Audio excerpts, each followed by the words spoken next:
Zali pour na mokili nyonso to ezali chaque côté za na fuseau horaire nango etambola kango mais biso awa tozali kosala émission tozali na plateau ya CCDP télévision et pa ina biso tozali 21h14 lelo bandeko ezali mwa moke événement pour na biso po mbala eli buso to yambela bino ndeko na kombo ya Jacques Matanda Mamboyo Kudia Kubanza. Monsieur Matanda, mbote na yo esika ozali. Mbote mingi kuna na plateau ya télévision ya CCDP télévision. Mbote mingi na yo ndeko Kongo Lulendo na ndenge ete bondimi lelo boya mbanga epai bino potoka babongo lisolo ya pasi, lisolo ya génocide, lisolo ya holocauste. Lisolo oyo ya bapasi oyo kolekana na mboka na biso epai wapi 12 millions ya bana mboka Kongo basili kokufa. Merci mingi na ndenge boyambi ngai lelo poto solola situation ya mboka. Merci mingi ndeko Jacques Matanda. Ndeko Jacques Matanda Mamboyo Kudia Kubanza na bandi soki toyambi yo lelo ezali po ndenge yo moko witi koloba. Actualité politique ya mboka na biso ezali toujours très chargé na côté toloba na ndenge ya positif te na ndenge ya négatif to koloba na ndenge ya mabe penza po bato bazali na pasi mais vraiment pasi makasi bato bazali kolela mais po na to umela mingi te tokokota na vif du sujet ndeko Matanda Mamboyo toiti komona mokonzi oyo azali kokamba mboka wana ya République démocratique du Congo asalaki déclaration que ba élection ekoki kosala makuna te sans le Kasai po biso nyonso tu toyebi ndenge ya ba accord na bango basalaki kuna bayokanaki ke ba élection ezala na suka ya mbula oyo mais alobi ba élection kokosala mate sans le Kasai et puis président ya Seni Corneille Nanga emboîter les pas à lobby la même chose que bazana la possibilité à cause sa élection té. Mais ce qui est étonnant, la classe politique namboka wana otobengi oto babenga maka opposition ata mutu moko afongoli monoko te asala ta déclaration à propos ya ba déclaration wana. Yangwana to dui yo ndeko Jacques Matanda soki okoki ko éclaircir biso na situation oyo eza koleka na mboka na biso. Merci malobeze pa na yo. Merci mingi na mutuna oyo yo tuningai na ndenge otuni makambo oyo etali oyo tobengi maponami oyo tobengi ba élection na mboka na biso République démocratique du Congo.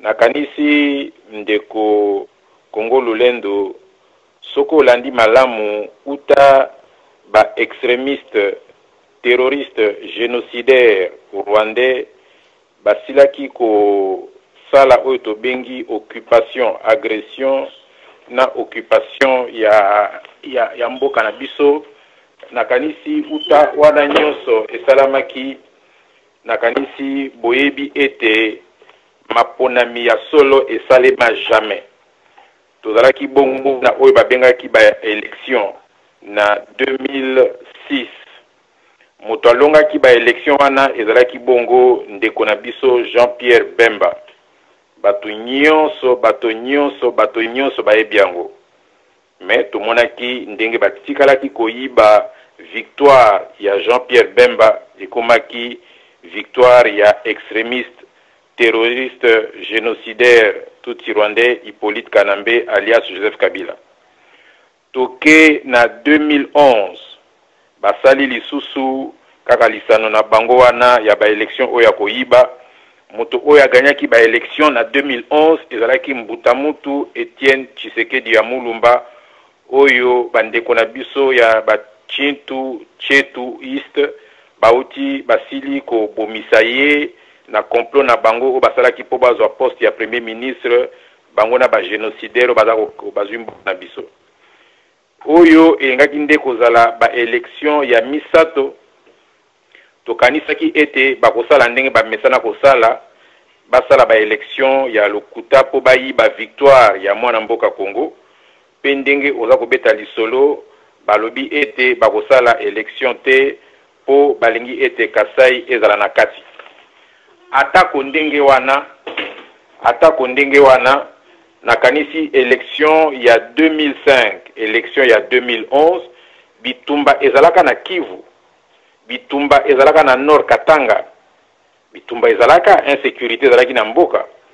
Mais cela ne leur a pas empêché à l'époque ya kosala ba élection na bango pe koyiba ba voix ndenge ba mesana koyiba 2005 2011 2006 2011. Mais ya mbala oyo situation générale ekoki ko empêcher bango te po basala ba élection pe bayiba victoire ndenge bayiba ki na bambulo eleki. Problème o ezali na mokolo ya lelo ezali que mboka ekomi na oyo babengi situation pré-insurrectionnelle. Ndenge tuza lelo peuple congolais ala kozela mokolo bako bloquer carburant mokolo oyo essence na mazout bako kanga yango ndenge eza ko uta na Bakongo ekoma na Kisasa peuple ala kozela kaka mokolo bako kanga approvisionnement ya ba carburant po ete na kati ya mboka Kisasa 12 millions d'hommes, femmes et enfants, 12 millions ya ba population ya mboka Kisasa babima na balabala po ete soulèvement populaire et national congolais et banda. Na ndenge ete bamoni ete mbala oyo peuple a komi lengele po abima na balabala po ete ye moko azwa sikoyo ndenge babengi na français destin na ye po amoni ete ba politicien baza corrompu baza ba collabo baza kolia mbongo ya makila ya peuple congolais ba politicien bakoti na kindoki. Mais malheureusement tout le monde peut 5 ans oyo babengi conférence épiscopale ya ba catholique biso toza ba catholique ba konzina biso ya ba catholique oyo ya 5 ans bango pe bakoti na makambo wana bakoti pe na makambo ya liwa ya Mbutamutu Tshisekedi tozolinga clarification esalema 5 ans aloba bosolo na makambo ya liwa ya Tshisekedi parce que toki kotika ngo te eleka ndenge wana eza dossier moko munene tomonaki ndenge babomaki Patrice Emery Lumumba ndenge elandenaki ndenge mokambi nani oyo molandi moko ya milandi ya Patrice Emery Lumumba oyo tobengi Pierre Mulele ndeko na biso kuna ya mai ya Idiofa na kati ya Kwilu ndenge telemaki ndenge babandaki kobunda ndenge bayebaki ete Patrice Emery Lumumba babomaki na banguna ya mboka ndenge bayeki ko occuper 3 quarts ya République démocratique du Congo ezaki occupé par balumumbiste muleliste. Donc lelo to komi bayeko répéter crime wana o basalaki na Lumumba bayeko répéter yango na Mbutamutu Tshisekedi wa Mulumba. Donc to solango tout à l'heure na kati ya émission mais elingi koloba ete lelo po bandima ete bakende na ba élection mabe ese komi mingi to komi na 12 millions de morts 12 millions bato bakufi wana eza oyo bakufi mais ba 80 millions ya ba congolais oyo bakufi na note bo bazalo na bomoi bakomi kobika lelo lokola banyama oyo ya ba mikili oyo ya poto sokoke awa na États-Unis na Amerika epai nazali oke na hôpital place basalisaka bambwa oke kotala biloko ya kolia oyo bambwa baliaka na mboka oyo ya États-Unis oke kotala ndenge nini mibeko eza kobatela banyama okoki kobeta nyama te okoki konyokola nyama te. Mais soko moni ndenge baza konyokola bato biso ba peuple na Congo soko moni mabe biloko ya mabe ya ba poison peuple azolia mikolo na mikolo soko kena ba hôpitaux oyo ya biso ya mboka Congo okondima te ke wana eza hôpitaux basalisaka bato ba hôpitaux na biso ya Congo soko otiango esika mona ba hôpitaux oyo ya banyama awa hôpital ya banyama awa ezali luxe. Donc au moni na nyonso wana nakanisi bango moko baza pe bazoba te bayeko mona ete peuple congolais amoni pasi mingi pe afungoli miso donc bakoka susu te kosakana na makamba ba élection yango complot munene ezali wana ezali nini tango boza koyoka ete ba accord ya le 31 décembre 2016 o ba signaki na ba rassemblement tango baza ko signer ba accord wana bayebaki malamu ete na tina suka ya 2017 tina suka ya 2018 ba élection ekozala te. Senko baza bazoba te, baza bato ya mayele, basali ba classe ya minene, bayebaki malamu ete ba accord baza ko signer wana tito koma na suka ya 2017, tito koma même mbule za koya na suka ya 2018 ba élection ekozala te. Donc eza complot munene oyo esalemi contre peuple ya mboka Congo. Complot munene esalemi contre République démocratique du Congo oyo esangisi bongo bato ya Senko na ba politicien ya mboka Congo. Donc yango tango yoki baza koloba o baza koloba wana eza nango kaka potika baloba, mais le fond du problème c'est qu'il y a un complot balingi ba perpétuer occupation ya République démocratique du Congo par ba extrémistes terroristes génocidaires rwandais, ba perpétuer ndenge baza ko piller mboka, ndenge baza ko piller bomengo, baza ko piller ba richesse ya mboka, ba perpétuer génocide ngelo ba ko boma batu ndenge baza ko boma ata bangungi ba boma bangungi ndenge wana te.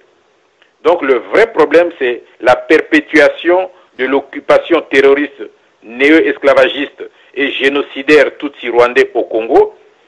Oyo eza ko sala ete bato lakola ba Félix Tshilombo Tshisekedi baza ko lela mbongo balingi bazwa bomengo justement na océan ya makila ya peuple oyo eza ko tanga ndenge wana. En fait, l'enjeu principal c'est celui-là qui rencontre d'ailleurs le problème du meurtre politique du président Etienne Tshisekedi wa Mulumba tokosolo lango lisolo za molai. Likambo te ndeko Matanda ndenge lobi tokosolo lisolo za molai puisque na moi développement witi kosala wana efongoli bato ebele mitu bazali kolanda puisque ba émission nyonso toza kosalaka oyo salaka bato balanda kango vraiment avec attention. Alors ndeko Jacques Matanda owiti kobimisa likambo awa olobi likambo ya basango ya Senko olobi bien soki na yoki yo soki na landi yo malamu ke basango ya Senko bazali bazoba te bazali bato mayele, donc bayebaki bien ke ba accord wana yango ekomema situation ya compliqué tokomi nango lelo. Mais kasi na ningi na tuno ndeko Jacques Matanda motuna ndenge nini kaka bango basango ya Senko lisusu kaka baza kotelema babelela na population balobi ete population efo atelema. Confusion wana eza kokota na mitwa batu bako se retrouver comment le même Senko oya memaki bango alobi botalela biso to signer ba makambo yo et le même Senko sous azongi abi peuple telema. Malobeze pa na ndeko Matanda. Ndeko nalingi na loba boye ndeko Kongo lolendo soko landi malamu makambo oyo ya mabe ba oyo esengeleki o babaki bake na musala ya nganga nzambe po babatela peuple ya nzambe na mboka Congo bakomi nde lelo babomi ya peuple congolais. Likambo Senko azosala lelo eza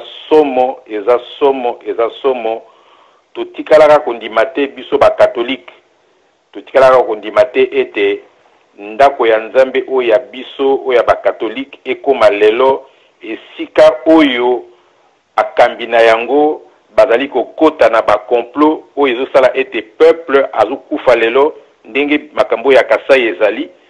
Soki Senko asalaka mabe nyonso oyo asali te tito koma na ba accord oyo ya moyibi oyo ya ba fraude ya 31 décembre 2016 nakanisi oyo nyonso tozomona na Kasai lelo ekai kozala te. Donc nalobi boye soki ezalaka ndenge wana te mais lelo même oyo bazobimisa na Kasai balobi bakosala ba élection te mpona Kasai enga ozala te. Senko aebaki malamu ete Hippolyte Kanambe alias Joseph Kabila, extrémiste génocidaire tutsi rwandais mopaya, azali bongo moko ya ba oyo babomaki Monseigneur évêque Muzaliwa, azalaki évêque ya ville ya Bukavu, azalaki membre ya Senko, babomie lokola nyama, babeti masasi lokola nyama, moko ya bae bazalaki na kati ya complot wana ya assassinat ya Monseigneur Muzaliwa ezali bongo Hippolyte Kanambe alias Joseph Kabila, extrémiste génocidaire tout rwandais. Normalement esengeli ki ete banda kala Senko asala action en justice pour asenga clarification na cadre ya makambo oyo ya assassinat de sang-froid babimisi babetie masasi. Senko atikala jamais kosenga ba enquête pona yango. Tozali bongo na cardinal Frédéric Etsao. Tuebi ete cardinal Frédéric Etsao azalaki empoisonné et yebani bato ya Senko bayebi yango. Mais toyoka jamais bato ya Senko même ata na nungu koloba ete batikali ko boma bango. Toyoki yango kaka ya cardinal Mosengo tango ya loba ete esengeli ete Hippolyte Kanambe alias Joseph Kabila na bato na ye ba kolabo oya ba Congolais na ba misusu bayeba ete likambo oyo ya kokanisa ete boko memisa makambo ya mboka Congo na kobomaka bakanisa tete ete bakovanda nango libela kaka mongongo moko oyo tosi koyoka na Senko oyo aza ko dénoncer ba crime wana eza kaka cardinal Laurent Mosengo Pasinya. Mais ba évêque mususu nyonso na ba utembi waza président ya Senko baza batu oyo baza favorable na génocide. Totangi cardinal Frédéric Etsao tokotanga lisusu monseigneur Catalico oyo babomi pe na poison ndenge babomi cardinal Etsu wana totangi kaka ba évêque ba monseigneur soki tolobi totanga ba sango soki tolobi totanga ba masseur eleki kutu ebele soki totali lelo na église catholique oyo babengi ba vocation c'est-à-dire batu oyo bilenge mibali bilenge basi oyo balingi bakende po basala bakoma ba monsieur l'abbé bakoma ba sango bakoma ba mamelo bakoma ba masseur pona ko memisa ndako ya Nzambe na crise oyo ekoti lelo na mboka crise oyo ba extrémiste génocidaire tout rwandais na appareil d'état na bango ya occupation terroriste et génocidaire bazana na Congo. Nous n'avons plus de vocation. Ba église comme ko se vider bato bangi bakoma basango moyen bakende te parce que bazoko kasus ko batela bango te ndenge bazaka ko batela ba candidat religieux ba na ba séminariste na ba séminaire ndenge zalaka na bambulo kaleleki kuna.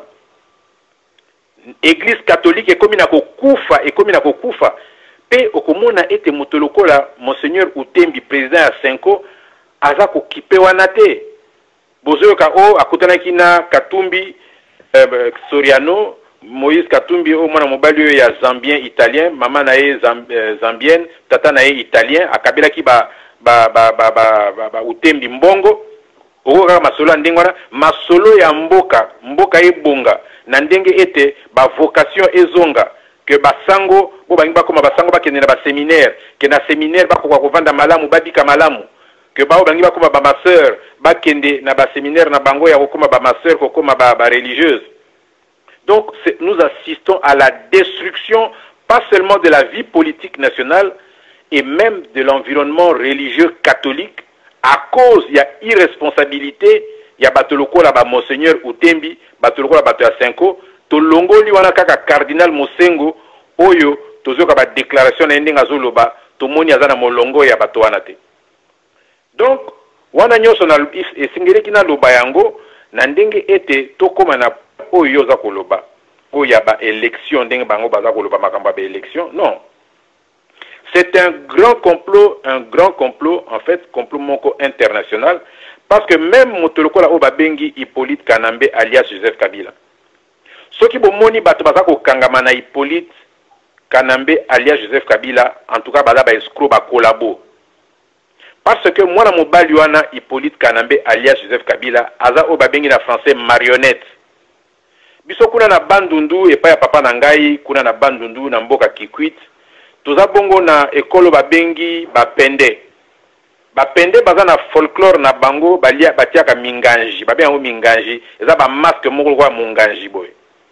Donc soki moto atie masque ya minganji ndenge lokola bakamati Hippolyte Kanambe batie lokola masque na bango Hippolyte Kanambe azaka munganji donc azawana batie masque bino bozomona Hippolyte Kanambe mais en fait Hippolyte Kanambe ye paza innocent mowei bakoboma ye lobi awa bakotia munganji mususu kombo na ye baza ko préparer eza Katumbi Moïse et bazana ba mingaji mususu bazako préparer na pembeni wana mususu kombo na ye Félix Tshilombo Tshisekedi ndenge ye andimaki ete akota na likambo oyo ebomisi tata na ye ndenge bake koboma tata na ye elongo na ba Pierre Lumbi ye elongo na ba mungaji mususu ye na utotanga kombo Soriano alias Moïse Katumbi. Donc mungaji mususu ezali ye Félix Tshilombo Tshisekedi.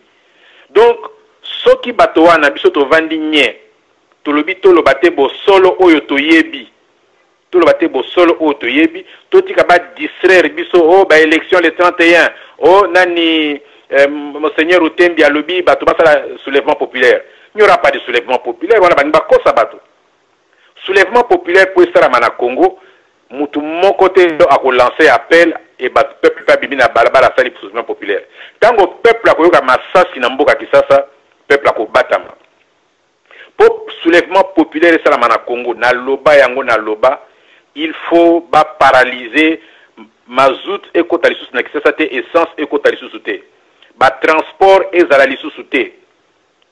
Peuple a ko bimana balabala pe likambo oyo ekosila. Ni balibi na français, le préalable absolu à tout soulèvement populaire et national congolais ezali paralysie ya ba approvisionnement ya ba carburant ndenge ba américain basalaki na Irak tango balingi balongola Saddam Hussein ndenge bamonaki Saddam Hussein aza terroriste aza na ba terroriste babandaki nano ko paralyser carburant ba faire sauter ba pipeline où ezali komema carburant na Bagdad où ezali capitale ya Irak. C'est la même chose qui a été fait en Libye tant bangi longola Kadhafi bamoni te Kadhafi azali mabe azali na ba terroriste. Et loko ya liboso va faire sauter ba pipeline où ezali komema carburant na Tripoli capitale ya Libye. Tango carburant ezali na kati ya bamboka oyo moyen armé ba armée ya bamboka wana eninganeza te moyen ba oyo ba ennemi ya peuple ba ninganeza te ba peuple ba bimi na balabala ndenge Saddam Hussein akoyaki ndenge Kadhafi akoyaki. Ba oyo nyonso baza koloba soulèvement populaire baza na mbebo na songo ya monoko pour que peuple amona lokola bango baza na bango. Oyo nyonso za kosalima eza escroquerie baza ba escroc ba miyibi ba corrompu ba criminel ba assassin ba ennemi ya peuple congolais.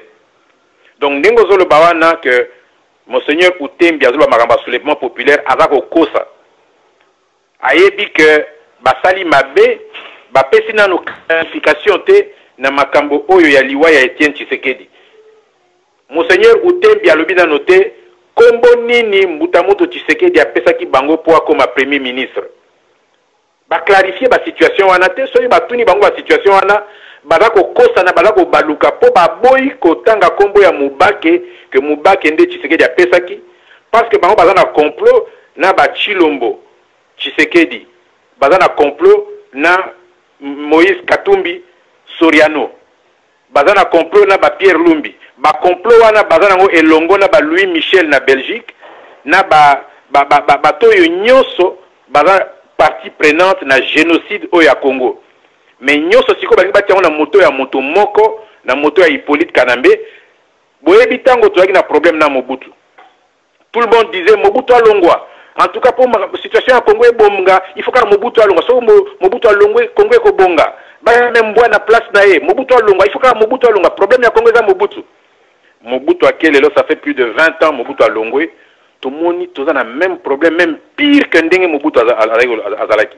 Les autres ont dit Kanambe alonga. Problème ya Congo c'est Kanambe, c'est Kanambe alonga kaka Congo et Bonga. Mes chers amis, bah oy bakoya après Kanambe. Ceux qui soulèvement populaire et salamité, ils vont être pires que les Kanambé aujourd'hui. Donc voilà un peu globalement, na ça réponse en global.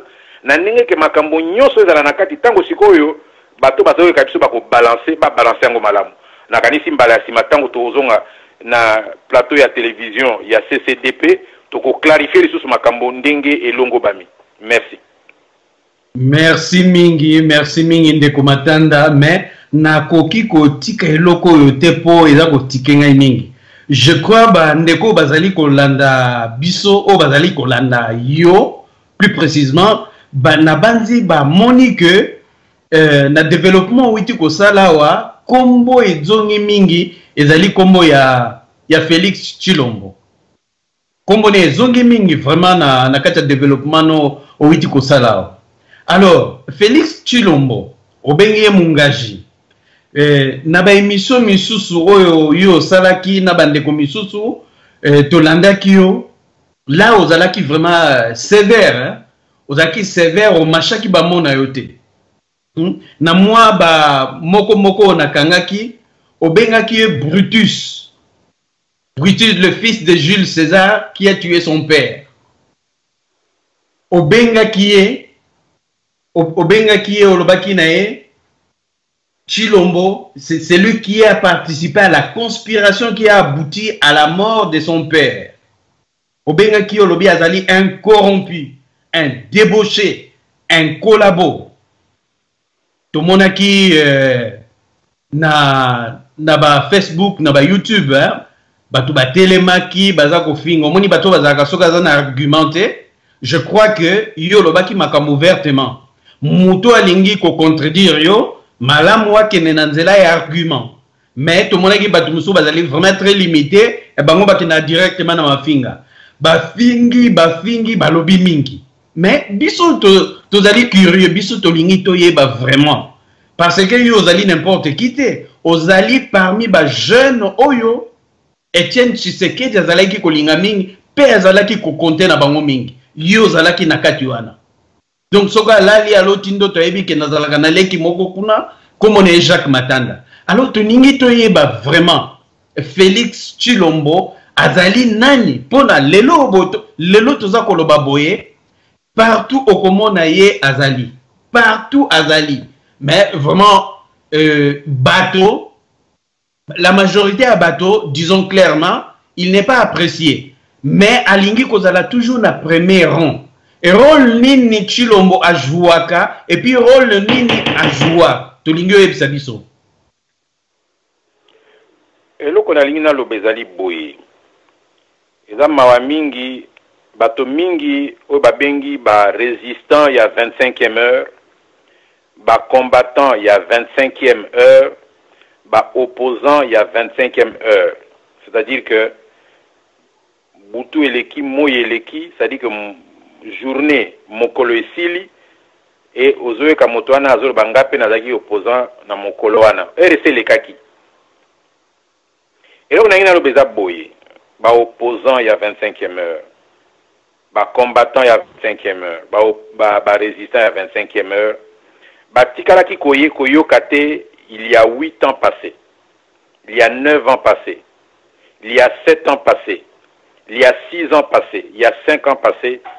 Bambula wana nyonso nazalaki koleka na ba réseau oyo ya ba radio ya internet. Malheureusement bato nazoleka na ba radio na bango na yoki na nata moko te a repasser ba enregistrement na nga ya kala. Makambo nazolo ba sur Tshilombo na lobi yango lelo te. Na bandi koloba yango banda na me rendre compte que complot moko ezalaki mise en route pour ba boma Etienne Tshisekedi wa Mulumba.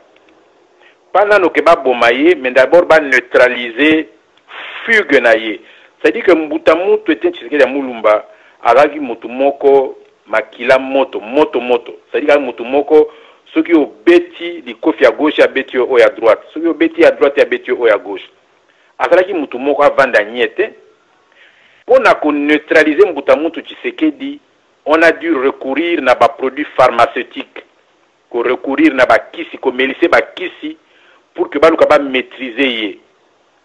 Surtout après élection, tant que l'élection à Jean-Pierre Bemba. Et pour pouvoir faire cela, on a disposé à ma complicité à l'intérieur de la famille ya Mbutamutu Tshisekedi. Makambo nazolo bango lelote ndeko nangai. Ndeko Kongo Lulendu likambo nazako loba eza ya lelote. Mbutamutu Tshisekedi a été victime en fait na ebité ceux qui ba kisi yango ba pesa ki ya trop ou bien ba kisi yango zaki mabe. La dernière fois je parlais, je pense, na radio moko peka ya biso ya internet kalamingite. Naza ko yebisa bango ete na solo la ki na Loseke, docteur Loseke. Naza molangi ya pembe na loba les choses comme ils sont.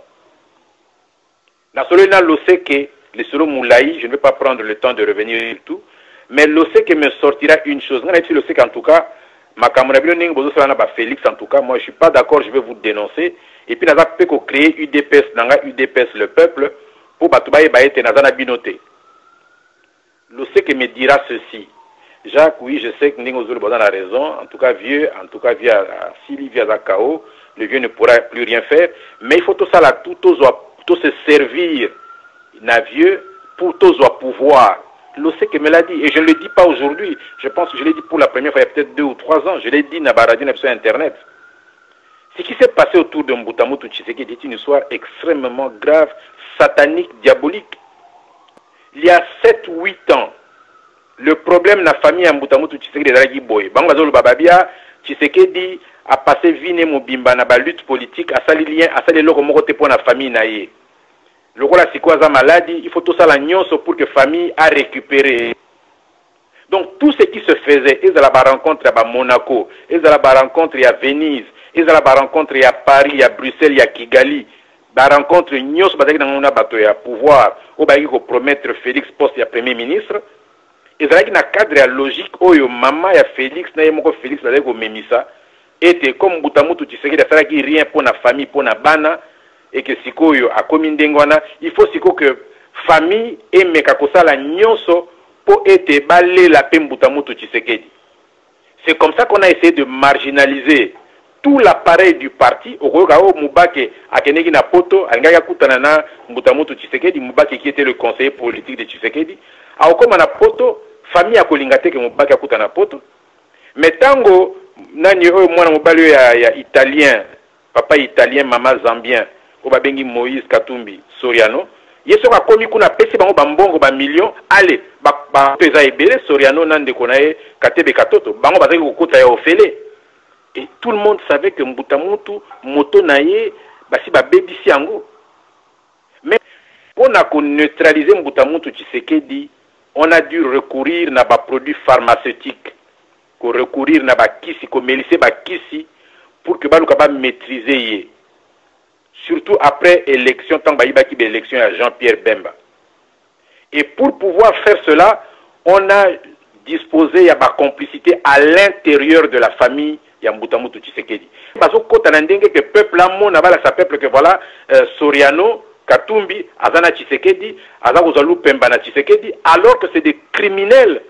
Pendant les élections de 2011, tant Mbutamoto Tshisekedi a été dans le Lubumbashi, ba scandale nini basala kuna te po ba betaye po ba betaye na Kyungu Soriano na ni Katumbi na Kyungu basala kite contre Mbutamoto Tshisekedi et lelo oyo Soriano akoma mutu oyo batako koti c'est pas Mbutamoto Tshisekedi quand des gens aussi importants que son propre conseiller politique akena poto po amona ba ko pixa amona e motoloko la oyo ba bengi na ni François Xavier Belchika un des leaders politiques les plus populaires nakati ya nini ya Kasai Oriental akoma na poto yokutana Mbutamoto Tshisekedi bako boya amona Tshisekedi mais bakatumbi na ndeko ne Katebe bako kota bako bima parce qu'ils ont payé l'argent parce que l'objectif de la famille c'était comment ba rentabiliser mbongo na nzoto ya Tshisekedi comme le fonds de commerce. Yango tango bapesi bango promesse que bakozwa poste ya premier ministre, ils se sont mis dans des scandales impossibles. Et quand l'église catholique avec la Cinco s'est impliquée dans ce complot et que cela a échoué, nous assistons à tout ce à quoi nous assistons maintenant. Le rassemblement c'est quoi? Au bazou un rassemblement nini? C'est quoi le rassemblement? Justement, Otuni une bonne question, c'est quoi les rassemblements? Ngape nazongisika motunango, c'est quoi les rassemblements? Mais justement, le rassemblement ezali mafia politico-financière oyo eza mise en place na ba financement ya ba entreprise minière na financement ya ba réseau terroriste au bazali kosomba uranium na Congo parce que le problème c'est quoi aujourd'hui? On veut que lobby communauté internationale, que les Américains, comment l'uranium du Congo a été vendu à des réseaux terroristes. Donc pour cela, il faut posséder l'appareil de l'État congolais pour qu'il n'y ait pas de fuite d'informations. Aujourd'hui, on met tout sur le dos de Kanambe. Kanambe a zana mabenae. Nakanisi mutu oyo a critiqué Kanambe le kolanga na critiqué. Mutu a na Kanambe makambo mabe ndenge ngai Jacques Matanda mambo yo kudia kubanza na lobby. Tozami balete. Je vois des gens qui me disent ah non, ou lui a attaqué Kanambe, oza ko attaquer boy. Non. On a attaqué Kanambe, en tout cas mutu mon côté attaqué ya ndenge wana. Botambola na ba réseau internet, beaucoup tana ba Yahoo, beaucoup tana ba Google, beaucoup monango. Mais j'estime qu'aujourd'hui, nous devons faire très attention parce que Balingiba, mafia politico-financière et terroriste, bah uranium, préparer des armes pour attaquer les Américains, na uranium, na bombe nucléaire artisanale, pour préparer des bombes nucléaires artisanales, pour attaquer la France. L'objet va attaquer la France. Je ne sais pas ce que les Français vont dire. L'objet va bombe artisanale en États-Unis. Je ne sais pas ce que les Américains vont dire. Donc nous devons dénoncer qu'un terroriste, moto atekaki uranium, na terroriste pour bomba aux États-Unis, na France, na Europe, na Belgique, na mboka wana nyonso batoro ba Katumbi, na complice na ya ba Mindele, bakoka ko rendre ba compte il faut rendre. Kanambe toza na front ya Kanambe to ko attaquer to ko panzaye et alors c'est justement la mafia terroriste. Il y a des voleurs, il y a des criminels, il y a des bangonde qui ont créé rassemblement. Motoloko la Pierre Lumbi, qui est un Rwandais et Burundais. Maman naïe Rwandais, papa naïe Burundais. C'est comme ça qu'il est devenu conseiller spécial en matière de sécurité dans le pouvoir d'occupation terroriste et génocidaire rwandais. C'est parce qu'il est Rwandais, c'est parce qu'il est Burundais. Côté Moussazan de Koya, moi, si ya Katumbi. Et bango wana bato balako trôner na oyo babengi wana ni rassemblement na bango. Donc nous ne pouvons pas nous taire, laisser ces choses-là se faire et kotika que ba oyo ba quitter batika là dans l'ignorance. Yango peut tout ça pour interpeller motoloko la syndicat Dokolo oyo azali bokilo ya président ya nani Angola abala mwana ya président ya Angola. Oyo mwana mwasi aza na mbongo mingi koleka basi nyonso na Afrique mais tokokebisa leki na biso politiko ya azala kokota surtout pour azali bokilo ya nani ya Dos Santos il faut kebisa tango ye alingi akotela ba terroriste ba tekaka ba uranium na ba terroriste angi atekela batu oyo ba criminel o baza impliqué na génocide ya Congo il faut mikebisa pour sinon te toko traiter ndenge toza ko traiter ba o mususu. Donc rassemblement rassemblement en fait c'est une mafia politico-financière terroriste et kleptocrate donc ba miyibi ba voleur ba criminel et tozo comprendre que Senko bato amayele lokola ba Senko bato ba pesa ba vie na bango po basa ila nzambe ba kamati lelo ba mafia terroriste politico-financière wana ezala lokola ba oyo bango balingi batia lobby na pouvoir na Congo mboke ko bongate oyoka jamais Senko balo ba makambo ya Eugène Diomi ndiko na biso Eugène Diomi azokufa na boloko maladie oyoka jamais alors jamais Senko a kosolata ko kosola ya pamba même pas ko kendo rendre visite na Diomi azana kate kisasa na opinani na boloko mais bayaka na poto ko rendre visite na Katumbi pesa bango ba enveloppe ba malette ya bambongo. Et c'est des choses que nous devons dire. Il faut tout le bayango. Ndenge balobaka na nini na Kikongo na biso kune pa ya papa na Kikwit yakudi atakonda mais yakutu balenda kukonda ve. Il faut tout le ba pour peuple ayeba pour peuple azala éclairé. Yakudi atakonda. Ah bon donc yakutu batakonda ve. Donc basango ya Senko bazwaka mbongo pa ya Katumbi. Mais un des proches collaborateurs, un des plus proches collaborateurs à Katumbi, alors qu'il y a réseaux sociaux, il y a le bi Katumbi a corrompre bangote, mais soit à na bango apesi bango bon, a occupé ko dépanner bango pendant au sali sa bango. Ah, donc mbongo pesa maka.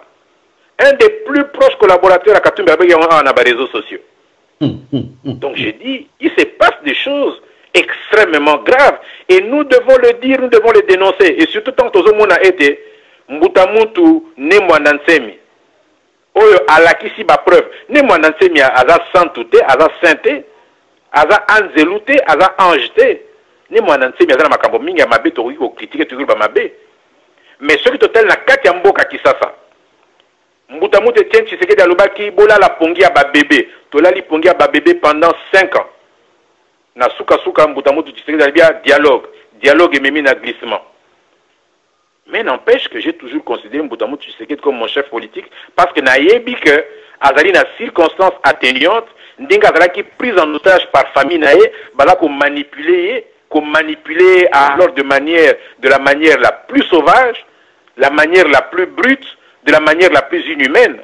En tout cas, je ne tiens pas ça en compte parce que je sais que in tempore non suspecto Mbutamutuana avait prouvé ce qu'il avait prouvé. Mais tout le monde lelo mutumoko na Jacques Matanda. Ndeko Jacques Matanda tokozonge la point wana ya ndeko ya Nemwanda Semi. Mais pona lingi to po likambone bunga ngai te hein. Tozalaki na poto sukisa na famille Tshisekedi.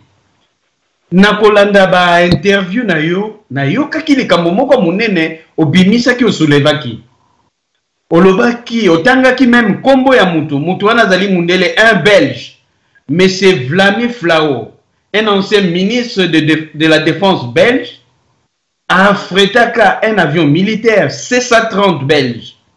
Batiaki en a disposition, il y a Maman Marthe qui est la femme d'Étienne Tshisekedi, pour akende ko fongola ONG na Kasai. Et na retour na ye, Tango Yeumeli moi Mikolote, Etienne Tshisekedi a tombé malade. Alors, Tonito Yeba, malade oye a tombé kiwana. Ezali na rapport na cadeau wana ba belge ba pesa ki ye avion C-130 akene ko fongolisa ONG na Kasai. Et Tonito Yeba pe.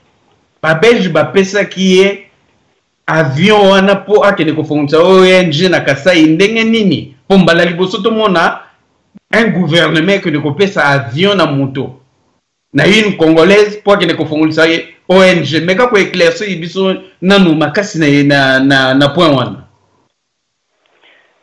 ndeko nangai Congo Lolendo likambo wana oya avion C-130 ya armée belge qui par exemple secrétaire d'État américain à la défense donc ministre américain à la défense akamata ki avion militaire il y a armée américaine après ça on dingona na mutu moko privé normal vulgaire mais anga qui ko démissionner anga ozala na procès d'action justice mais yo Vladimir Flao ministre de la défense belge au kamati avion militaire il y a Belgique au on a disposition il y a moi si il y a chef il y a opposition ça dit que makambo na za ko loba eza pona ko informer peuple congolais na ndenge ete likambo oyo ya Mbutamutu Tshisekedi to fungola yango miso to tuna na malamu il faut to éviter que bato oyo basali complot pona ko bomisa Mbutamutu Tshisekedi lobby bazwa pouvoir parce que bako bomisa biso nyonso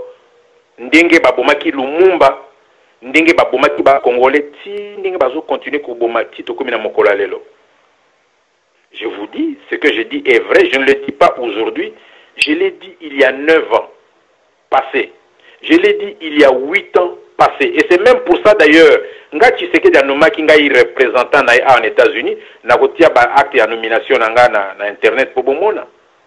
J'étais le représentant de Tshisekedi ici aux États-Unis auprès de l'administration américaine, auprès des Nations Unies.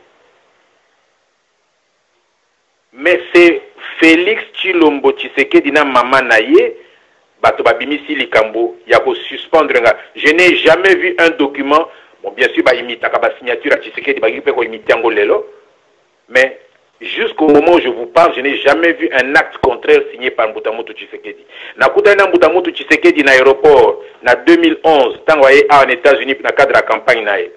Mbutamutu Tshisekedi on a PC Mbutalbi Jacques, je dois te voir. Nake na hotel et pas Mbutamutu Tshisekedi azalaki pona mona ye badi banga Sami oyo azalaki premier ministre ya occupation zawana akoyebisa bino mais ezalaki bagarre bitumba basimbinga na nzoto pona pusa na pembeni ya Mbutamutu Tshisekedi te ezalaki etumba na hotel et pas azalaki na moni badi banga Sami ngadi mais Sami qu'est-ce qui se passe? Le vieux m'a dit qu'il veut me voir, je dois venir à l'hôtel. Qu'est-ce qui se passe? Sami badi bangaïb singapo ah Jacques problème nous posons na ba maman Marthe ngana ina ko tangote so au moins avant j'aurais pu organiser quelque chose mais ndenge komi boye na ko tangote.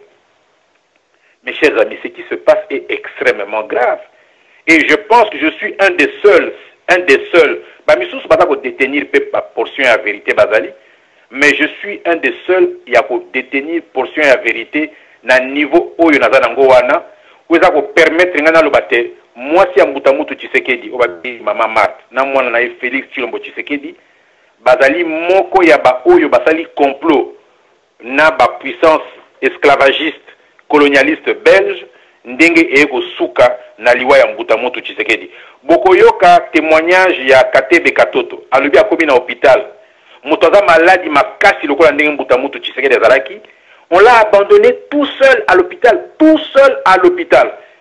Et quand on voit les gens verser des larmes de crocodile, mon cher ami, makambo toki ko traiter en la légèreté. Ceux qui ba bomi a bango moko ndenge ba bomi boy, biso ba ko boma biso ndenge ni. Ba ko ke biso mawate. 12 millions de morts au na Congo, ba yekeli bango mawate. Donc j'ai dit cette affaire est sérieuse, tout comme on a tué Lumumba. C'est de la même façon, on a tué Tshisekedi avec des complicités étrangères et des complicités locales dont les membres de sa famille. Je le dis haut et fort. Je le dis haut et fort. Et je ne le dis pas aujourd'hui, je le dis depuis bientôt 9 ans, 8 ans, 7 ans, 6 ans, 5 ans. Je le dis dans les réseaux sociaux. Merci Ndeko Jacques Matanda. Bon, Ndeko Jacques Matanda, comme promis, to koti na po souleva ki wana ya ne mwana nsemi. Ne mwana nsemi ndengo witi koloba, ezali na ba Congolais oyo balobaka, ezali na ba Congolais oyo bakanga minoko. Men ne mwana nsemi monoko na ezali ya kokanga mate, azali koloba. Alors, asalaki appel moko na ba Congolais, toza koyo Congo partout, alobi le 7 août apesa ki batu délai, babima soki babimi na mboka wana te, oye koyela bango matali bango. Yo ozali un fin politicien. Ozali mwana ya mboka. Donc un Congolais. Tango yo kaki appelle ya ne mwana nsemi. Tango yo ki ba déclaration ya ne mwana nsemi. Ozwaki yango ndenge nini? O qualifier yango ndenge nini? To ozali kokanisa nini na appel ya ne mwana nsemi? Merci mingi ndeko Congo Lolendo. Merci mingi na bino banso kuna na télévision CCDP. Na musala malamu oyo boza kosala pona ko contribuer na ko bimisa peuple congolais na lifelo. Na lifelo oyo aza na kati pona ko bimisa ko bikisa peuple congolais na campagne ya extermination massive. Ou baza ko boma peuple congolais atangungi ba boma yendenge wana te. Donc na bandana na pesa bino merci na CCDP télévision na ndenge boyambinga pona loba. Et pe na zongeli mutuna na yo na ndenge etali ndeko nemu na nsemi. Nazali awa naza kozwa ba message zouta na Congo, nazwi même message babi ah yo komi siko motane mwanda nsemi. Nga na binga banda lutte politique il y a 39 ans, je dis bien 39 ans, nakanisi bato mingi ozoka baza koloba, il n'y en a pas un seul qui te dira qu'il est dans la lutte depuis 39 ans, de manière ininterrompue, nabi bien ininterrompue. 39 ans. J'ai eu des propositions comme un ministre, je n'ai jamais accepté. J'ai eu des propositions d'argent, je n'ai jamais accepté. Mais je n'en vois pas beaucoup qui peuvent prétendre autant. Donc, tant on a le bakaboye, na betakatolo, na le bien en tout cas, ce n'est pas facile. Je souffre, j'ai énormément de souffrance, j'ai énormément de problèmes. Vraiment, je vis un martyre, mais c'est un martyre que j'accepte. Je vis des humiliations. Humiliation, c'est des humiliations que j'accepte. Donc, on a vu comme un moto ya mwanda nsemi ata mukete. Mais je dis ceci, mon chef politique, on a ponaki loko la chef politique nanga. Tango va prendre en otage na famille nae. Tango ba eko intoxiqué na ba kisi po ebebisa ye moto, il est parvenu à dire bola la pongi ya ba bébé ou lieu aloba non peuple bo telema na balabala bo bunde tumba. Il est parvenu à dire non bo kina ko négocier na pouvoir et occupation parce que zalaki moto nae basi ba bébisi na ba kisi basi ba BBC na ba kisi ndenge ba kisi baza kopesa na ba opposant na Union soviétique na ba goulag lokola ba Sakharov. Il existe des produits pharmaceutiques même so ba pesi ngango lelo moto na ko beta bokoyo ga susu ngana zo bandinga zo ba boité. Eh bien Mbutamoto Tshisekedi a été soumis à cela par des médecins qui sont même devenus des ministres pour pouvoir les récompenser. Donc elo na ngina lo baza boy Mbutamoto Mwanda Semi alobi eloko moko oyo totikala jamais koyoka na Congo. Alobi mwana mobali na kombo ne Hippolyte Kambe azalaki chauffeur ya taxi. Makambo Mwanda Semi atandi na lobi même soka za na ba point na ya négatif. Je n'ai pas entendu quelqu'un à l'intérieur du pays à Kinshasa dire ce que Mwanda Semi a dit. Nous pouvons le dire tous à l'étranger. Tous à protéger à l'étranger, en fait, tous à moi protégé, bien sûr, pas protégé à 100%. Mais à l'objet, Mwanda Semi ndenga zawana normalement za ebembe. Ceux qui a ça encore envie, Nzambe Moto a sali que Mwanda Semi a la envie. Bakangi na makala. Ndenge Mwanda Semi aiko bimana makala ezelo ko moko historique. Historique. Nzambe moko ayibi pona nini. Tango sikoyo Mwanda Semi apesi mot d'ordre. Pas ya kolala pongi ya ba bébé, non. Je dis bien pas ya kolala ba pongi ya ba bébé. Mais koloba était le 7 août, il faut peuple abima. J'ai dit tous les politiciens qui ne soutiennent Mwanda Semi, c'est des collabos, et Zalabo Baza à l'étranger, et Zalabo Baza à l'intérieur du pays.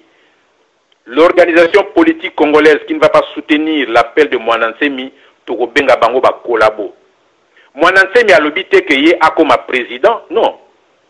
Mwanda Semi c'est le seul qui à l'intérieur du pays qui a su mobiliser tout le monde à Bundu dia Congo à lancer mot d'ordre.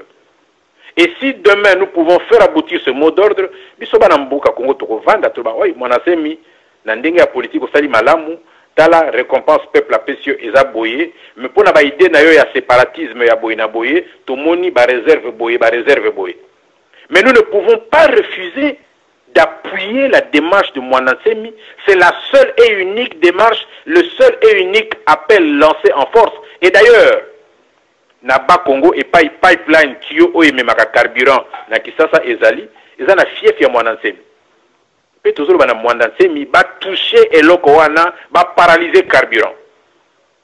Parce que nous avons un mot d'ordre de peuple abimarate. Parce que le peuple abimarate a dit que nous avons un desu, que nous avons un nyoko, que nous avons un likayabo, moi Thomson Poalia. Mais ce qui le peuple a dit que, et sans ces athées, moto et sepeli, mboke ce comme la situation oyo, ndenge tolubi ba américain basala ki na Irak, ndenge tolubi ba libyen ba nani ba français, il y a autant basala ki na Libye, et bien na Congo, ça va se faire comme ça. C'est comme ça que la semaine prochaine, nous avons déposé notre mot aux Nations Unies et pas à secrétaire général des Nations Unies pour retirer du Congo tous les étrangers, tous les Européens, les Américains, les Russes, les Asiatiques, les autres Africains qui ne sont pas retirés au Congo, gérer le problème.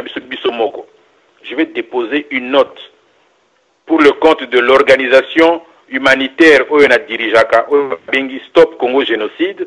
Donc déposer notre mot dans les Nations Unies pour que retirer du Congo tous les étrangers pour que l'habitant Makambegobima non voilà citoyen nabiso citoyen belge citoyen français citoyen italien portugais américain canadien mexicain il faut que bango tout babima to régler problème nabiso biso moko to senga ete MONUSCO atikala pour MONUSCO atala pour biso to senga action pacifique et non violente pour na ko bengana batu oyo.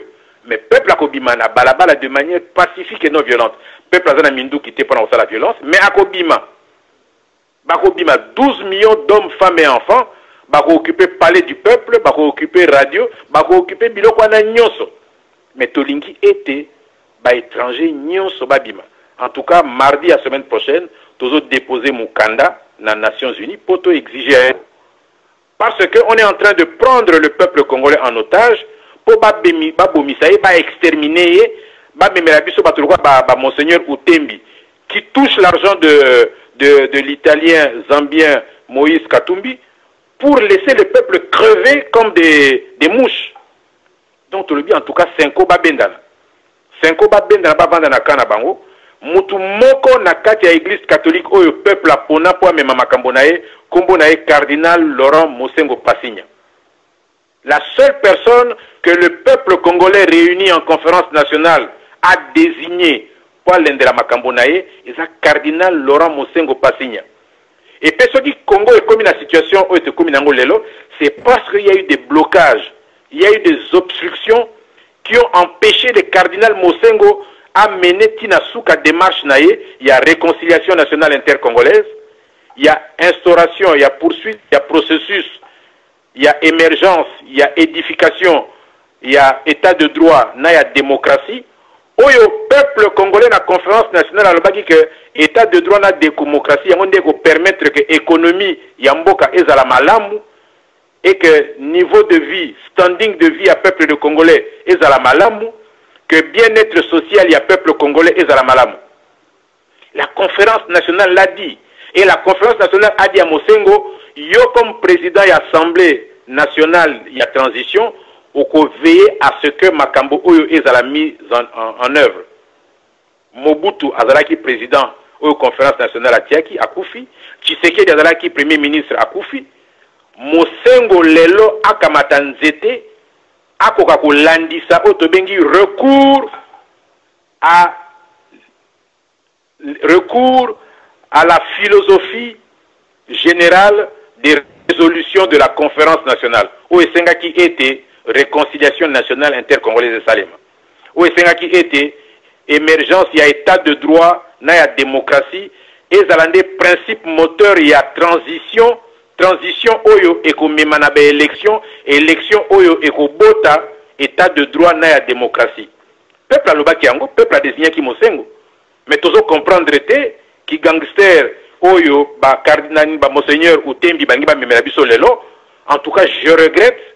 J'aurais eu beaucoup de respect pour ces gens, mais quand je vois Ndenge Baza impliqué dans un crime au Congo, vraiment je m'excuse, vraiment je m'excuser, je même pas pour m'excuser pour Nanini, parce que la vie d'un seul individu, Otobengi Monseigneur Outembi, ne vaut pas la vie de 12 millions de Congolais au Bakoufi, ne vaut pas la vie de 80 millions de Congolais survivants de ce génocide.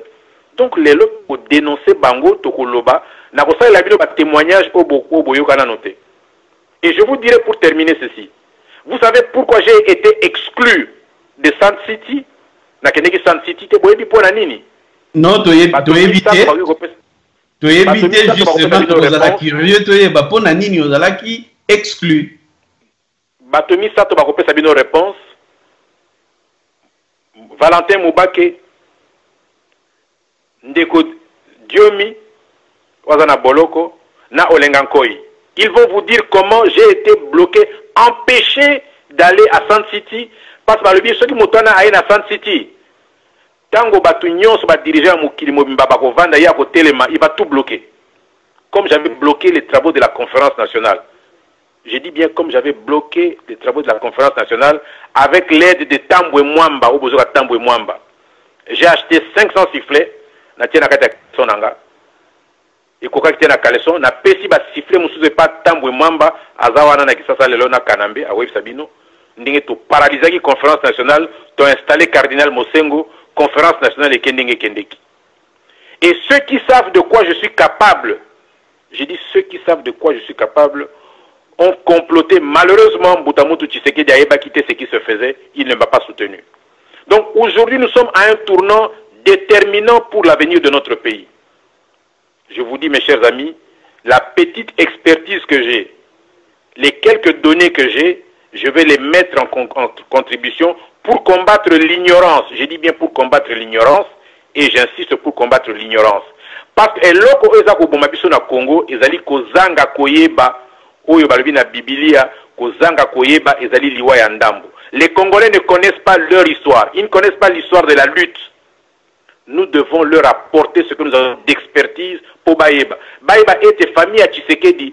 Babomi Tshisekedi pote Moubake à la première ministre. Donc c'est une histoire, je vous dis, criminelle. Beaucoup imaginer. Ndeko Jacques Matanda, vraiment, tout le monde ozali na mingi ya ko apprendre biso po ozali na connaissance mingi ya politique ya mboka na biso. Mais tokoki kosukisa émission na biso te ya lelo sans que na tuna likambo puisi yo vandi vraiment na États-Unis esika makambo eza koleka. Ndeko Jacques Matanda na banzo yokaki likambo ya 50,000 Congolais oyo bazwaki na Congo po bakende bamema bango na États-Unis. Toza ko comprendre likambo malamu te. Information mususu eli biso bi balongoli bango na ba village na bango bazalaki kuna na Kivu bamemi bango na États-Unis. Information mususu balobi non bapesaki bango ba bourse bakende kosala d'études na États-Unis. Mais yo ne tozali un fin politicien et puis au vandaka pe na États-Unis na bandi information ndengone kokai ko échapper ote. Allez tolingi toyeba na ba recherche na yo na ba investigation na yo likambo yango ezali nini po bakotanga kombo ya Congolais yo Congolais et un fin politicien ozali kuna na États-Unis olobi boni bande konangai mboko boyoki Amérique esengeli biso ba Congolais bao baza na États-Unis to meka to s'organiser ndenge tokokoka po to gérer malamu lobbying ya Congo awa oyo ndenge naza kosala émission ndenge nazoloba awa ba service de sécurité ezala boya ba CIA ezala boya ba FBI ezala ambassade des États-Unis na Congo ambassade des États-Unis bipai mosusu baza kolanda baza ko noter ba kosala ba rapport bakoloba aloba ki boye asala ki boye aza na États-Unis boye na boye. Donc oyo nyonso toza kosala eza na cadre ya musala ya lobbying po bayeba ete bakosakana na bana Congo ndenge bakosakana te. De 1 de 2 likambo oyo lobi eza ya solo. États-Unis bapesaki, ça c'est la deuxième fois. Il y a premier bapesaki ozaki ya mbalami balé bapesaki 50,000 visas d'immigration. Et koloba 50,000 Congolais balongwa na Congo baya ko vanda na États-Unis après 5 ans bazwa nationalité américaine. Bapesaki 50,000 visas ya immigration. Vous vous imaginez les 50,000 Congolais bakomi aux États-Unis, 5 ans après bakomi ba médecin, bakomi nationalité américaine. Omususu aboti bana 5, omususu aboti bana 8, omususu aboti bana 20, bana wana nyonso bakokoma ba américain. Donc disons 10 ans après, les 50,000 deviennent 250,000, deviennent 300,000 américains. 10 ans après, on a comme ça 1 million de Congolais américains. Et ça est lokomoko extraordinaire, exceptionnel. Mais qu'est-ce qui s'est passé? Comme le Congo est sous occupation des extrémistes génocidaires terroristes rwandais, tutsi rwandais, eh bien, le pouvoir en place au Congo a joué ba visa wana, basali ba faux passeport, na kombo ya 50,000 bateaux, oyo balobaka ni français, non plutôt, balobaka ni Kikongo, ni Chiluba, ni Swahili, ni Lingala. Bapesi bango, balobaka Kinyarwanda, balobaka Kinyarwanda. Bapesi bango ba 50,000 visas ya immigration aux États-Unis après qui pour un peuple congolais batoana ba sopani en Amérique. Ça c'était un deuxième lot. Il y avait un premier lot de dizaines de milliers, vous avez deuxième lot. Et là comme sous mon union so bazako sala na ndenge que ba perdre le pouvoir na Congo, c'est parce qu'ils savent que si un pouvoir véritablement patriotique congolais ils a installé na Congo, remise en question et et ça va créer un problème en États-Unis où il y noté banda. Parce que un complot comme celui-là, un détournement de visa d'immigration comme celui-là ne pouvait pas se faire sans la complicité Yabato Nakati ministère américain des affaires étrangères ou Babengi département d'État. C'est un grand scandale, je vous dis, ils ont un grand scandale mon en l'air. Ce qui est le la président Donald Trump a landeli likamboana, c'est-à-dire que Bokoyoka Makambo Oyo Boyoka na noté par rapport à Congo en États-Unis. Donc likamboana est à solo, on a volé au Congo non seulement les richesses minières, agricoles, on a non seulement versé dans l'extermination massive des populations congolaises avec plus de 12 millions de Congolais babomi, mais des visas, près d'une centaine de milliers de visas d'immigration Oyo, pesaki, au moins, pas juif, fort aux États-Unis. Pourquoi? Parce qu'ils ont eu beaucoup de ces visas d'immigration, Baya et Belé, Bota. Les juifs sont très forts aux États-Unis. Et la force du Congo aux États-Unis, pour na bano bakoya lobby après-demain, ils ont dit que ceux qui vont commencer à 50 000 visas, 100 000 visas, pesi na bana mboka Congo, je vous dis, dans 10 ans, les 100 000 visas peuvent nous donner facilement 500 000 Congolais aux États-Unis, peuvent nous donner facilement 1 million de Congolais aux États-Unis. Et imaginez 1 million de Congolais aux États-Unis, quel impact cela va avoir sur le sort du Congo. Donc ce que tu dis là, il y a un gros mensonge que va déplacer. Non, ce sont des Rwandais qui ne parlent que Kinyarwanda. Pas Kikongo, pas Chiluba, pas Swahili, pas Lingala. Alors quand tu vois alors des gens comme Félix Tshilombo Tshisekedi, qui va aller soutenir ce genre de gens, parce que moi, si n'avais pas Aza tout Rwandais, j'ai dit, nous ne pouvons pas accepter cela. Nous ne pouvons pas. Ezali pasi mingi. Merci vraiment mingi ndeko Jacques Matanda, mais pona kosukisa moi question moko ya muke question wana soki na kotuna yo yango parce que il y a de cela quelques années na bilili na ngai moko personnellement na monaka yo ndeko Jacques Matanda oke koyamba ndeko na yo Martin Fayulu akitaki na aéroport aux États-Unis. Oyambi ye pe zaki ba kola dozomona vraiment ke bandeko ba yambani na esengo. Donc yona Martin Fayulu bozalaki vraiment très proche. Mais nakoyoka ba déclaration moko salaki olobaki que Martin Fayulu azali un agent de Robert Roy. Et salaki batebele froid dans le dos. Martin Fayulu azali congolais lokola yo. Martin Fayulu s'est dit opposant. Dans le Bible, c'est dit opposant. Pour bato ebele bandima ki opposant na yo anate. Notamment ba résistant bandima ka yango te. Mais na koyoka na yo un politicien. Puis c'est comme denrée rare pour nous commander un politicien solo na mboka na biso. Alors heureusement il y a moko bazali. Parmi lesquels Ndeko Jacques Matanda. Na koyoka yoko sala ba déclaration wana c'est que ozali na ba élément oyo ezali ko lakisa yo vraiment que biloko yo ozali koloba ozali sur na yango. Tchabisolo à la bouche ndenge balobaka. Malobeze pa na yo. Nakanisi tango yoza oza kotunanga motuna wana soki okepeka kuna epai yo monaki document wana na YouTube okomona ba document mususu elandi oyo naza ko expliquer pourquoi nakomi tina ya koloba likambo ndenge wana kaka ndenge nalobaki ndenge ba empêchaki ngai ndenge ba boyaki ba blokaki ngai pona kende na San City te po ba ebite tango makambo ya mboka eloba maka. Même à l'époque, tant que Tozana sanguinaire, dictateur Mobutu, ceux qui t'ont vendu ma solo, et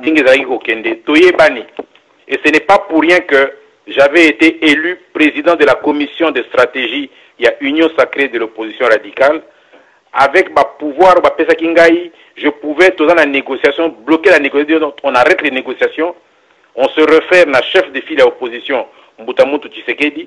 J'avais des pouvoirs extrêmement importants qui m'avaient été attribués parce que les gens avaient confiance en moi. Mes pères de l'Union sacrée de l'opposition au sein de l'Assemblée générale avaient vraiment une grande confiance en moi.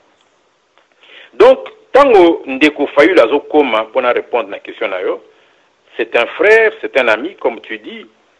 Oui, na politique au Tosalaka, il ne faut pas Tomi Kosa. Tomi Kosa te.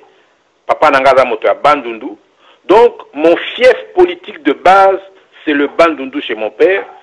Et je dirais Dieu merci, comme disait parfois mon père. Il dit, ah, ben, nangai chance na, yo Jacques chance na yo na makambo politique yo sala, ngana za moto ya Bandundu, maman na bino za moto ya Likolo, ya Équateur na province orientale, et ko sali sandele yo na politique. Mais je dis, je parle du Bandundu, Martin Zan de Konangai, moto ya Bandundu, nous opérons dans le même fief, nous avons des synergies à développer par rapport à Epai Nabiso.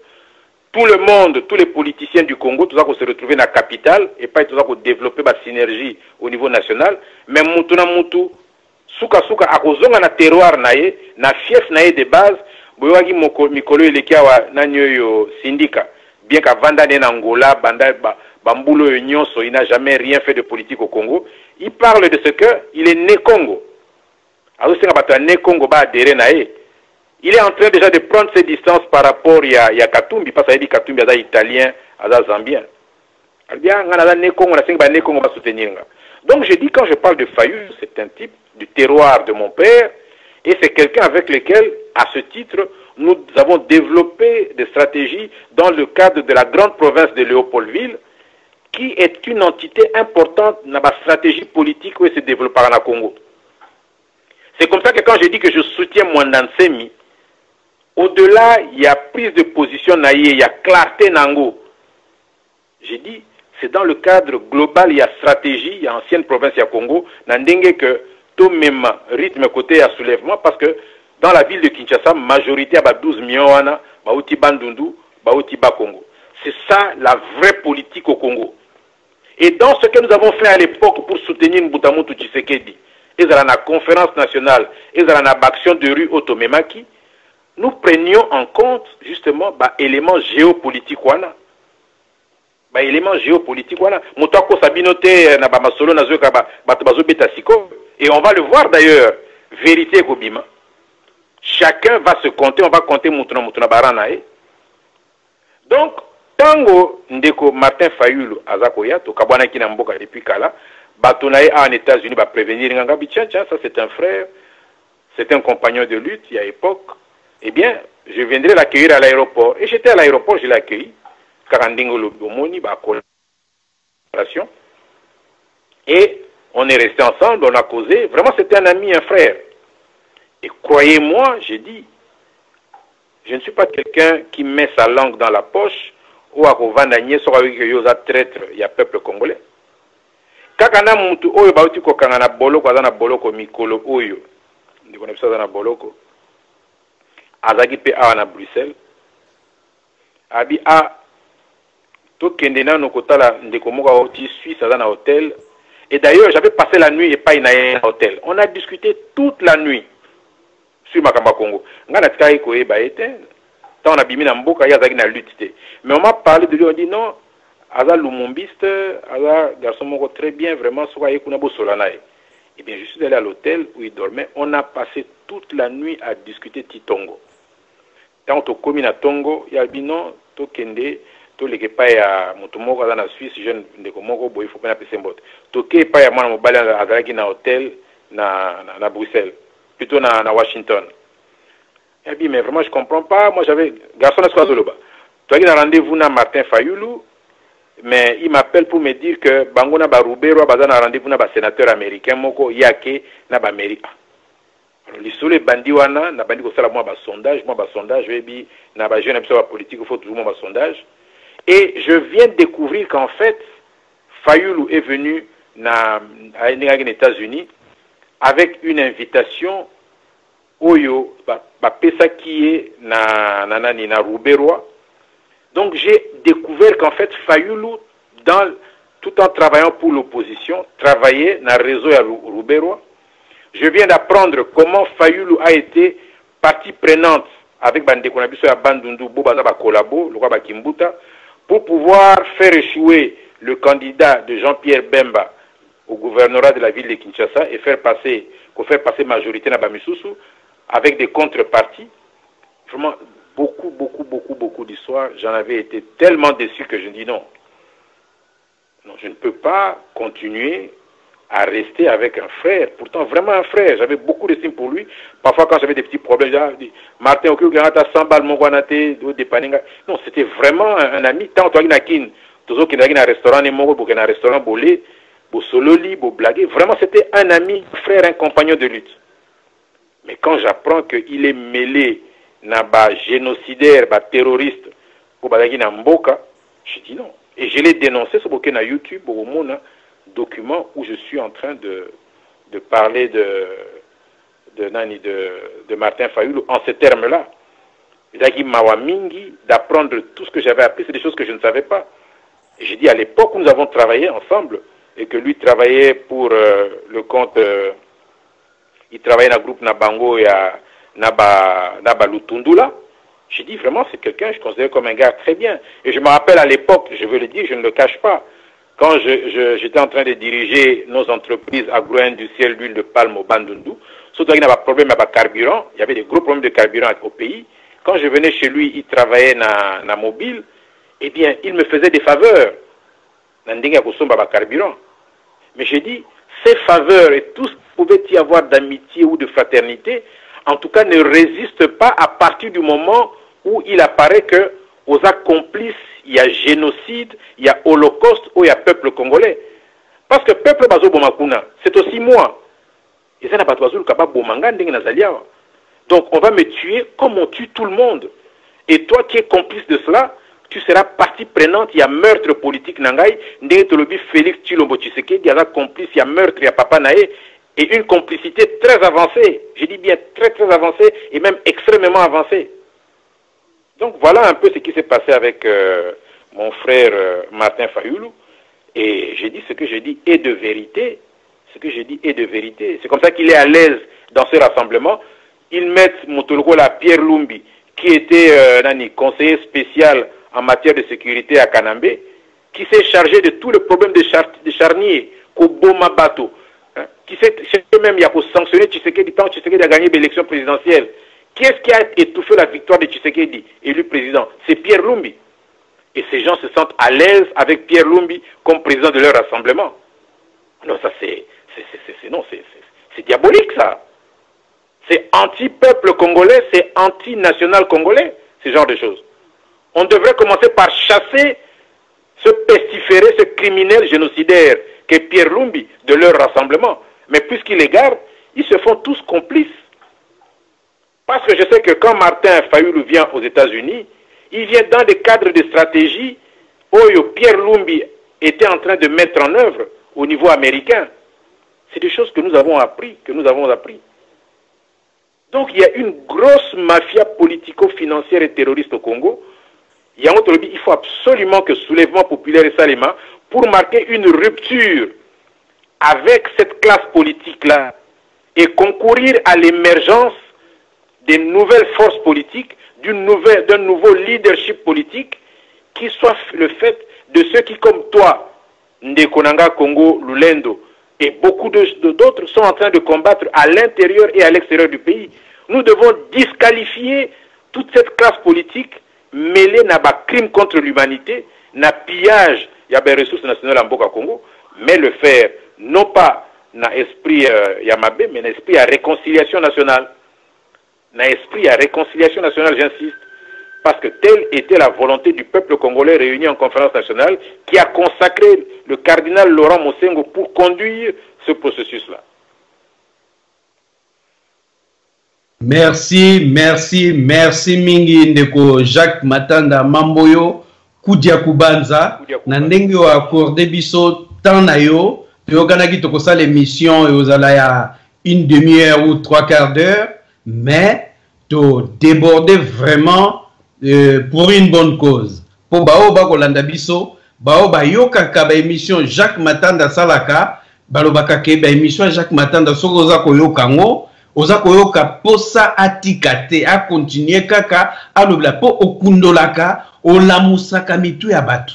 Makambo ebele o batu bazaka na ignorance yo ozali kokundola yango ko expliquer batu ndenge likambo ezalelaki ndenge elekelaki.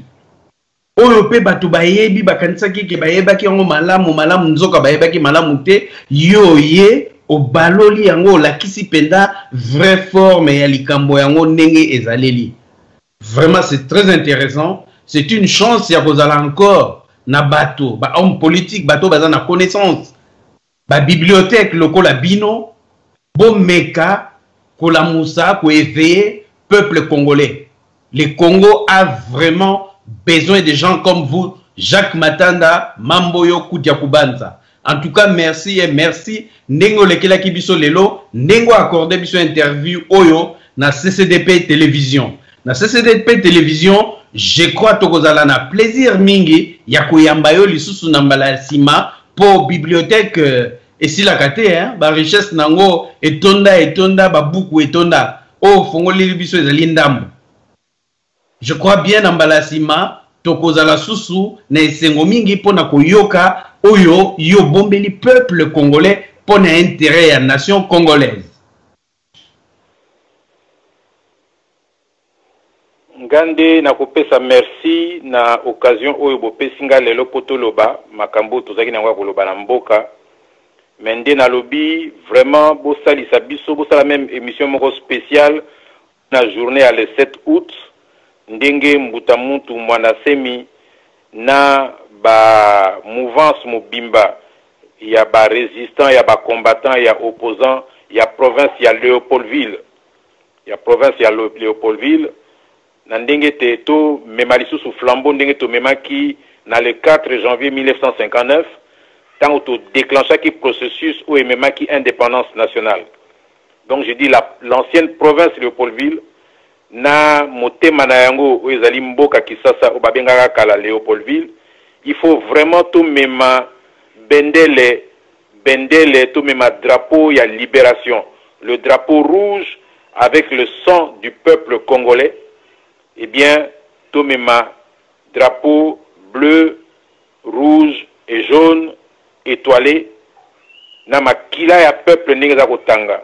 Nama ya miso ya peuple, oye komi océan mobimba ya ma ya miso, biso nyonso toza kolela tongo midi pokwa, pona batata, ba mama, bandeko, baza komona pasi na mboka, na kosenga ete bo invité nga mbalasima, pour te parler exclusivement, ya organisation, ya journée, il y a le 7 août 2017, où il y a la première journée où il y a un processus, il y a soulèvement populaire, où il y a Soukisa Makambo, où il y a Mboka. Donc, to sengi na bandeko ya bundu dia Congo, bakanisate baza bango moko, peuple mobimba ya Mboka Congo, izalabo ya province ya Léopoldville, izalaba o mususu, tozali na bango. Suka ya likambo, suka, izali na kati ya Mboka Kisasa. Rendez-vous à Léopoldville comme le 4 janvier 1959. Rendez-vous à Kinshasa. J'ai dit et je vous remercie. Merci Mingi na banzine de Kobobo Konga Yokio, Bangonye Soto Bayokio. Donc les rendez-vous est pris.